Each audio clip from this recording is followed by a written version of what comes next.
भक्त भक्ति भगवंत गुरु चतुर नाम बपुए तिनके पद बंदन किए नासवे। भक्तमाल का पावन चरित्र भक्ति जगाता है। हमारा मानना है कि भगवान की कथाएं तो बहुत लिखी गई थी, भगवान इससे प्रसन्न नहीं भय। खूब महिमा भगवान की लिख गई। सब ही नचावत राम गोसाई बंधो कीट मरकट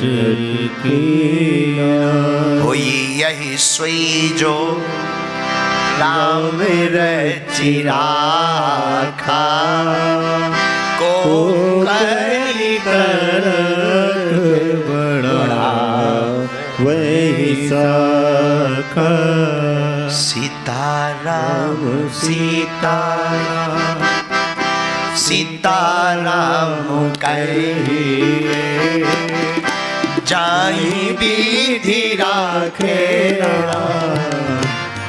आई विधि गाइए गाइए। सीताराम सीताराम कहे जाई विधि राखे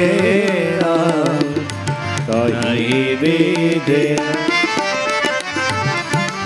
सीताराम सीताराम सीताराम कहिए भैया जाई विधि राखे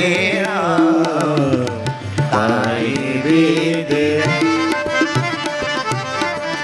होई आई सोई जो राम रचि राखा को करी तरक बड़ा वही सखा।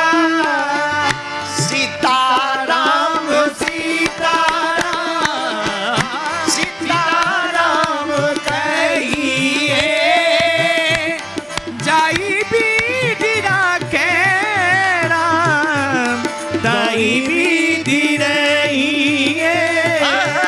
सीताराम सीताराम सीताराम कहिए जाई विधि राखे राम ताई विधि रहिए।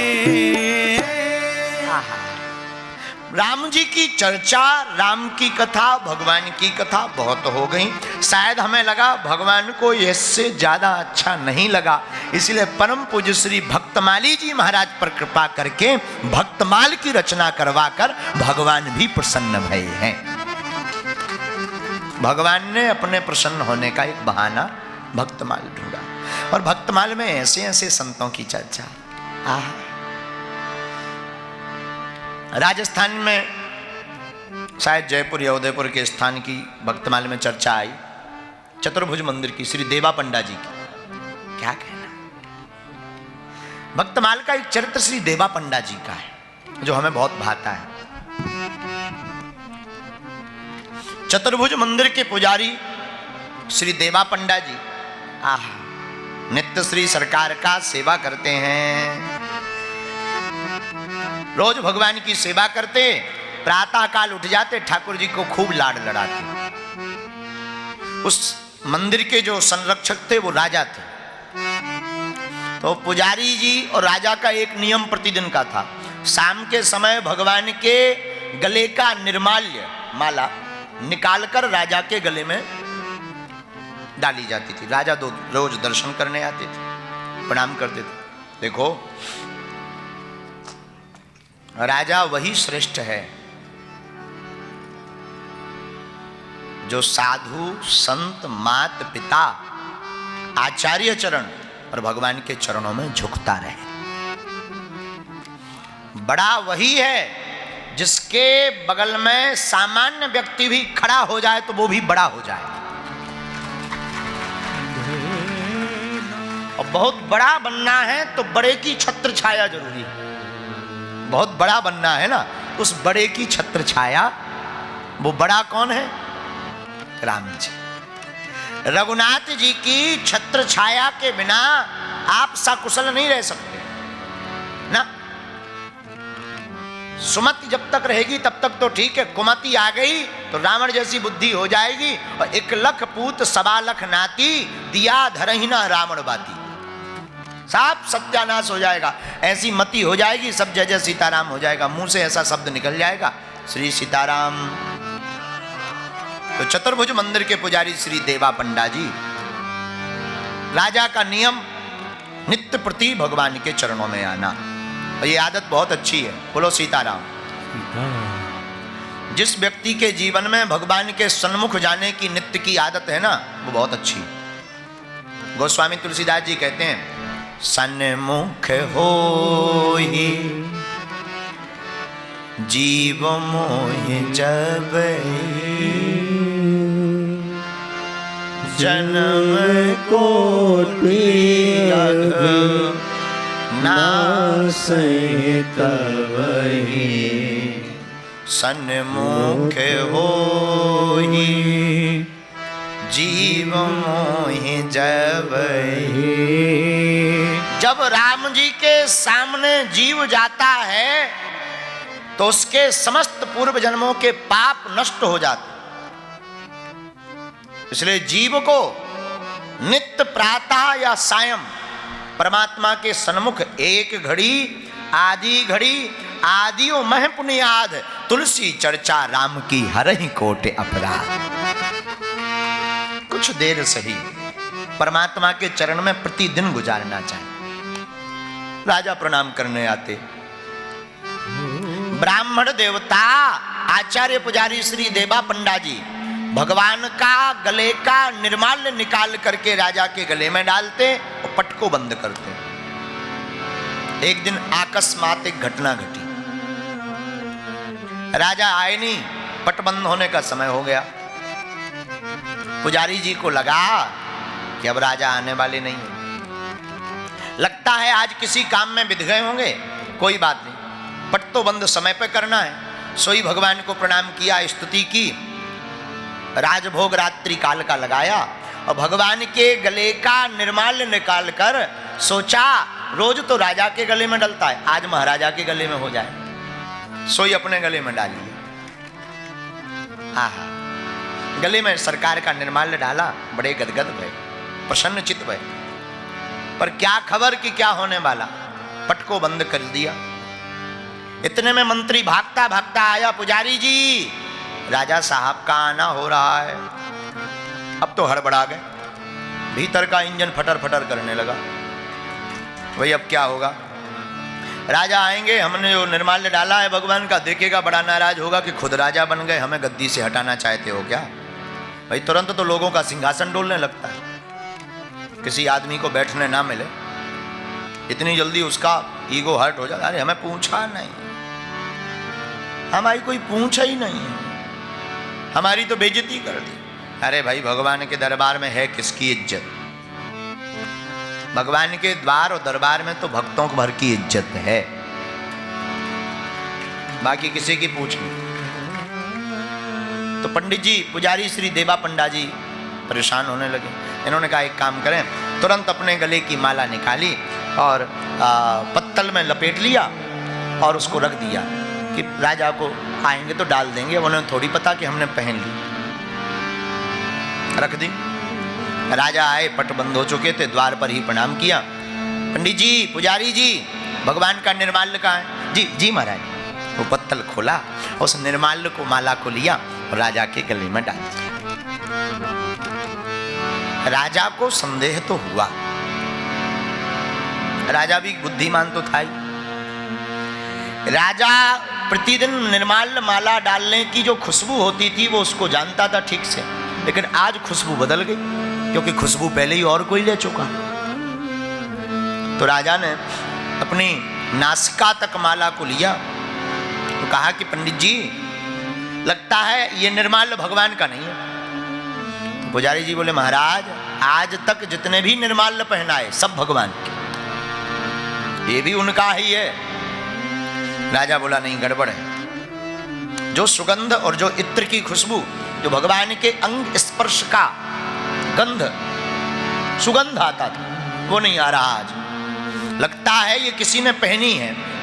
नहीं महाराज आपको भ्रम हो रहा, पुजारी जी ने कहा आपको भ्रम हो रहा है, ये निर्माल्य श्री ठाकुर जी का ही है।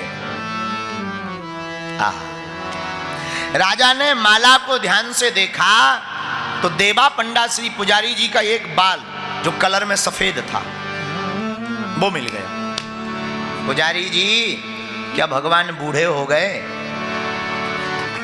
भगवान का बुढ़ापा आ गया क्या? ये देखो आप कह रहे थे भगवान का निर्माल्य है, ये बाल कहां से आया? कल तक तो भगवान के बाल बड़े सफेद काले थे, एक ही रात में भगवान की जवानी चली गई, क्या कारण है? पुजारी जी को लगा कि अब तो फंस गए। अगर हम सत्य बोल देंगे तो राजा झूठ बोलने का दंड देगा, और झूठ बोल ही दिया है। हमेशा याद रखना एक अति दूसरी अति को जन्म देती है, एक अति दूसरी अति, एक झूठ दूसरे झूठ को जन्म देता। तो पुजारी जी ने एक झूठ तो पहले ही बोल दिया, लेकिन भगवान का नाम लेके दूसरा बोल दिया।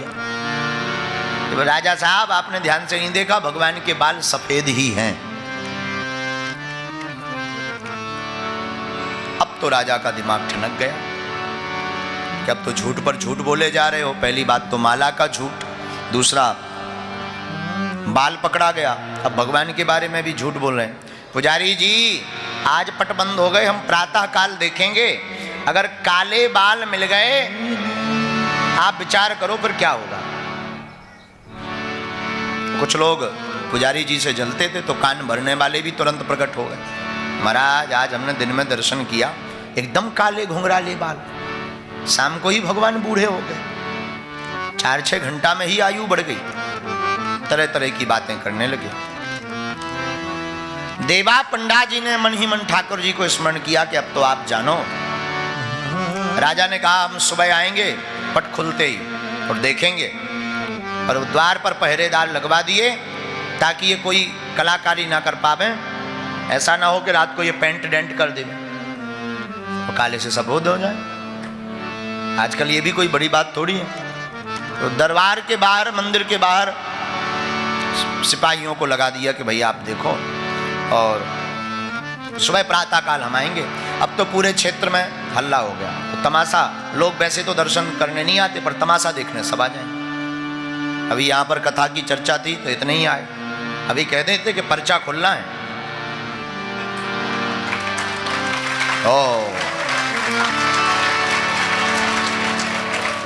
पर्चा के नाम पे फिर लुगाई की बहन, फिर मौसी जी, बुआ जी, फिर मामा की बिटिया, फिर ये ताऊ के भैया, और ये जो है हमारे पार्टनर, इतने ये गेट तोड़ डालते, पुलिस वालों की नाक में दम कर देते, लेकिन मानते ना।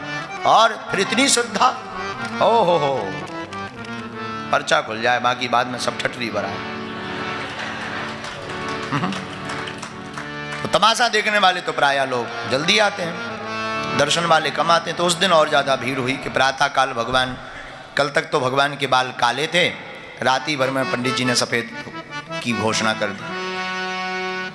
पुजारी जी ने, सब तमाशा देखने वाले प्रातः काल जुटने लगे, रात से ही जुटने लगे। आहा, श्री देवा पंडा जी को रात भर नींद नहीं आई,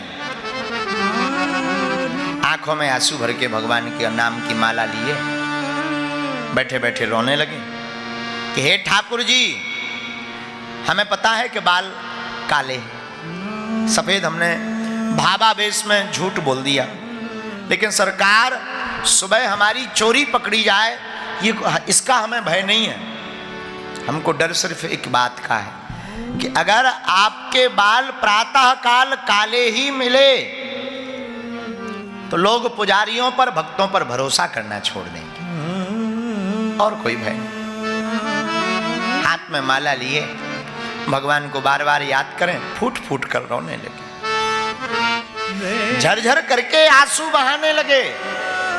सरकार, अब तो हमारी लाज आपके हाथ है। प्रभु तुम बिन कौन हमारा कोई नहीं है।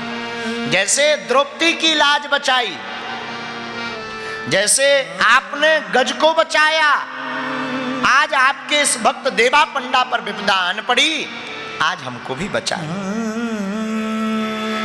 और हम एक बात बोल दें सरकार, अगर प्रातः काल प्रभु अगर हंसी हुई तो इसमें हमारी हंसी नहीं, तुम्हारी हंसी। और आंखों से झरझर करके आंसू बहाने लगे। भगवान को देख देख करके अंदर ही अंदर मनोभाव में भगवान का चित्रण करते राखो लाजे हमारी, राखो लाजे हमारी, गिरधारी गिरधारी